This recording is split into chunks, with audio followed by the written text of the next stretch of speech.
ಕಾರ್ಗಿಲ್ ವಿಜಯ್ ದಿವಸ್ ಅಂಗವಾಗಿ ದೇಶಕ್ಕಾಗಿ ಪ್ರಾಣತ್ಯಾಗ ಮಾಡಿದ ಮಹಾತ್ಮ ವೀರ ಯೋಧರಿಗೆ ಗೌರವ ಸಮರ್ಪಿಸುವ ಉದ್ದೇಶದಿಂದ ನಗರದ ಪ್ರೇರಣಾ ಯುವ ಸಂಸ್ಥೆ ವತಿಯಿಂದ ಜುಲೈ 26ರಂದು ವಿಶೇಷ ದೇಶಭಕ್ತಿ ಕಾರ್ಯಕ್ರಮವನ್ನು ಆಯೋಜಿಸಲಾಗಿದೆ ಎಂದು ಸಂಸ್ಥೆಯ ಅಧ್ಯಕ್ಷರು ಹಾಗೂ ಮಾಜಿ ಮಹಾಪೌರರಾದ ಎಸ್.ಟಿ. ವೀರೇಶ್ ತಿಳಿಸಿದರು.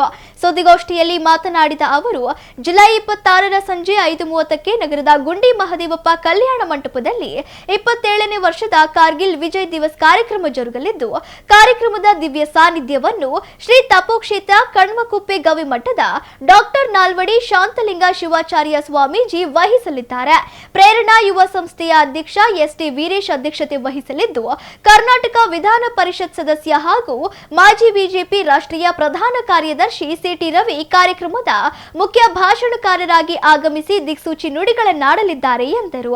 ಕಾರ್ಗಿಲ್ ಯುದ್ಧದಲ್ಲಿ ಭಾಗವಹಿಸಿ ಸೇವೆ ಸಲ್ಲಿಸಿದ ಲಾನ್ಸ್ ನಾಯಕ ಹನುಮಂತಪ್ಪ ಕೊಪ್ಪದ್, ಮಾಜಿ ಸೈನಿಕ ಎನ್.ಎಂ. ಬಸಪ್ಪ ಹಾಗೂ ದಯಾಮರಣ ಹೋರಾಟಗಾರ್ತಿ ಶ್ರೀಮತಿ ಕರಿಬಸಮ್ಮ ಸೇರಿದಂತೆ ಹಲವು ಗಣ್ಯರು ಮುಖ್ಯ ಅತಿಥಿಗಳಾಗಿ ಪಾಲ್ಗೊಳ್ಳಲಿದ್ದಾರೆ. ಹುತಾತ್ಮ ವೀರಯೋಧರ ತ್ಯಾಗ ಮತ್ತು ಬಲಿದಾನವನ್ನು ಸ್ಮರಿಸುವ ಜೊತೆಗೆ ಇಂದಿನ ಯುವ ಜನತೆಯಲ್ಲಿ ರಾಷ್ಟ್ರ ಪ್ರೇಮ ಹಾಗೂ ದೇಶಭಕ್ತಿಯನ್ನು ಜಾಗೃತಗೊಳಿಸುವ ನಿಟ್ಟಿನಲ್ಲಿ ವಿವಿಧ ಪ್ರೇರಣಾದಾಯಕ ದೇಶಭಕ್ತಿ ಸಾಂಸ್ಕೃತಿಕ ಕಾರ್ಯಕ್ರಮಗಳನ್ನು ಸಹ ಹಮ್ಮಿಕೊಳ್ಳಲಾಗಿದೆ ಎಂದರು.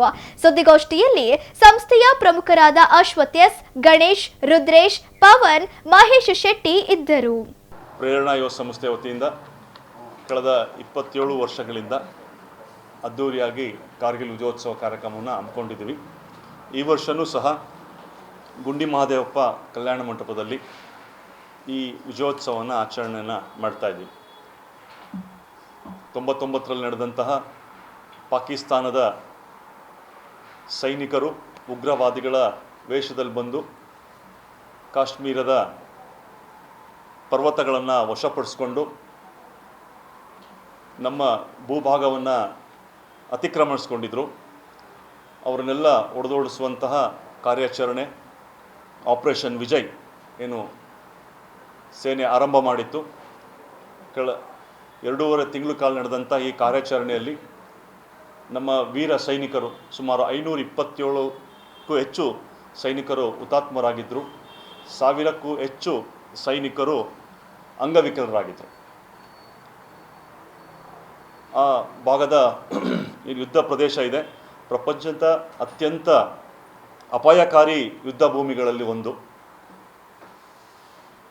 ಪಾಕಿಸ್ತಾನಿ ಸೈನಿಕರಿಗೆ ಒಂದು ಆಯಕಟ್ಟಿನ ಜಾಗದಲ್ಲಿ, ಅಂದರೆ ಪರ್ವತಗಳ ಮೇಲೆ ಸೇಫ್ ಪ್ಲೇಸಲ್ಲಿದ್ದರು. ನಮ್ಮ ಸೈನಿಕರು ಬೆಟ್ಟವನ್ನು ಕೆಳಗಿಂದ ಹತ್ತುವಂಥ ವಿಷಮ ಪರಿಸ್ಥಿತಿ, ತಾವೂ ಹತ್ತಬೇಕು, ಜೊತೆಗೆ ಎಲ್ಲ ಆಯುಧಗಳನ್ನು ಹೊತ್ಕೊಂಡು ಮೇಲೆ ಹತ್ತಬೇಕು.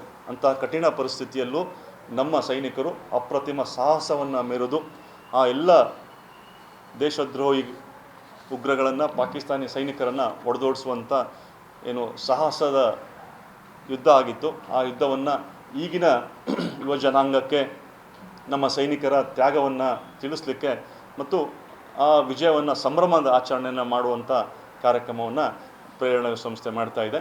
ಇದರ ಅಂಗವಾಗಿ ಬೆಳಗ್ಗೆ 10 ಗಂಟೆಗೆ ದೇಶಭಕ್ತಿ ಗೀತೆಗಳ ಸ್ಪರ್ಧೆಯನ್ನು ಆಯೋಜನೆ ಮಾಡಿದ್ದೀವಿ. ಹಾಗೆ ಮಾಜಿ ಸೈನಿಕರು ಮತ್ತು ಅವರ ಕುಟುಂಬ ವರ್ಗದವರಿಗೆ ಉಚಿತವಾಗಿ ವೈದ್ಯಕೀಯ ತಪಾಸಣಾ ಶಿಬಿರವನ್ನು ಹಮ್ಮಿಕೊಂಡಿದ್ವಿ.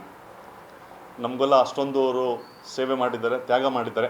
ಅವ್ರಿಗೊಂದು ಸಣ್ಣ ಅಳಿಲು ಸೇವೆಯನ್ನು ಪ್ರೇರಣಾ ಸಂಸ್ಥೆ ವಿವಿಧ ಸಂಘ ಸಂಸ್ಥೆಗಳ ಜೊತೆಯಾಗಿ ಒಂದು ವೈದ್ಯಕೀಯ ಶಿಬಿರವನ್ನು ಆಯೋಜನೆ ಮಾಡಿದ್ವಿ. ಹಾಗೆ ಯುವಕರಿಂದ, ವಿದ್ಯಾರ್ಥಿಗಳಿಂದ ರಕ್ತದಾನ ಶಿಬಿರವನ್ನು ಸಹ ಅವತ್ತು ಹಮ್ಮಿಕೊಂಡಿದ್ವಿ. ಸಂಜೆ 6 ಗಂಟೆಗೆ ವೇದಿಕೆ ಕಾರ್ಯಕ್ರಮ ಆರಂಭ ಆಗುತ್ತೆ. ಮೊದಲು 1 ಗಂಟೆ ಸಾಂಸ್ಕೃತಿಕ ಕಾರ್ಯಕ್ರಮಗಳು, ದೇಶಭಕ್ತಿಯ ಪ್ರೇರಣಾದಾಯಕವಾದಂಥ ಹಾಡುಗಳಿರ್ಬೋದು, ಸ್ಕಿಟ್ಗಳಿರ್ಬೋದು, ನಾಟಕಗಳನ್ನು ಪ್ರದರ್ಶನವನ್ನು ವಿವಿಧ ಶಾಲಾ ಕಾಲೇಜು ಮಕ್ಕಳು ನೆರವೇರಿಸಿದ್ದಾರೆ. ಅದಾದಮೇಲೆ ವೇದಿಕೆ ಕಾರ್ಯಕ್ರಮ. ಈ ಕಾರ್ಯಕ್ರಮ